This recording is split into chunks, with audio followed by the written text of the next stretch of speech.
Well, briefly, I can say that I started out in college, sort of like you guys are right now. Played college football for 3 years, and went to a junior college, and then I transferred to a Division II college in Kansas, Pittsburgh State University. And I started using alcohol, drinking a lot, staying out, partying, and I found out that I was unable to drink, stay out late, and go to school.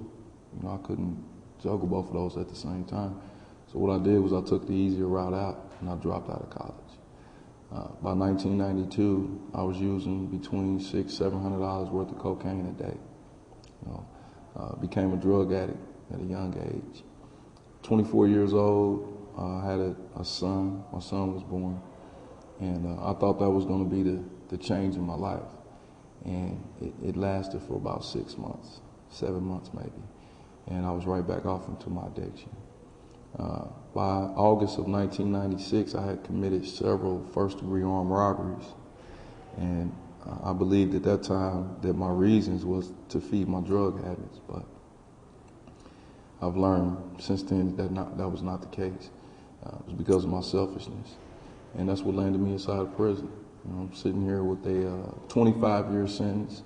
I have a 20-year sentence, which I'm gonna have to do, required to do 85% of that sentence, and then I have an additional 5-year sentence, which I've caught another charge in prison since I've been incarcerated. So I'm serving a total of 25 years, and I've been here for 10 years. Well, restorative justice in the Missouri Department of Correction is an outlet for victims in Missouri to have a voice. It's also an opportunity, gives an opportunity to the offenders to repair some of the damages that we have caused. In my opinion, and what I've learned, the restorative justice is not just about inmates. It involves the community, it involves the justice system, it involves the victims and the offenders. So it's made up of 4 key stakeholders. And what restorative justice does is it's a way for reparation. It's a way for offenders, guys who have committed crimes such as myself. There's a way for us to give back. And it's like a double-edged sword, because it's also a way for victims to enter the institution and can come in here and tell their stories, about the impact that our crimes have had on society. It works. I've seen the program work in the inmates that I've come in contact with. I'm the chapter leader of an organization called Parents of Murdered Children. I handle state of Missouri and Metro East Illinois. I send out newsletters to 285 people who have had someone they loved murdered.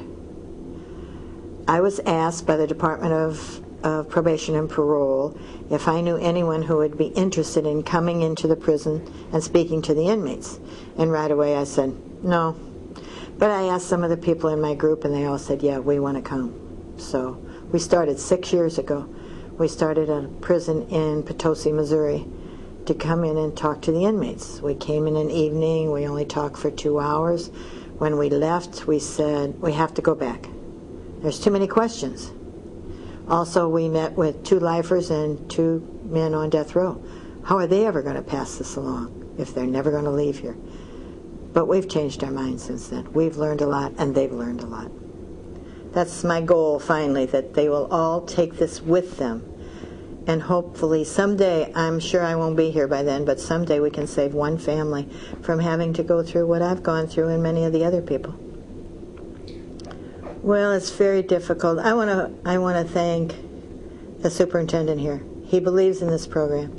He has gone above and beyond the call of duty of allowing this program to stay on. I thank every inmate whenever I come to visit, thank them for taking this class, for learning what it's like to be a real victim.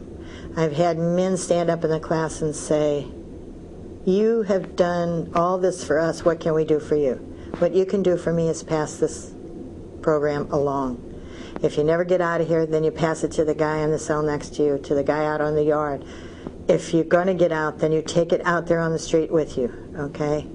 The public, someday I would like it, there would not be a murder, but I know that's not true.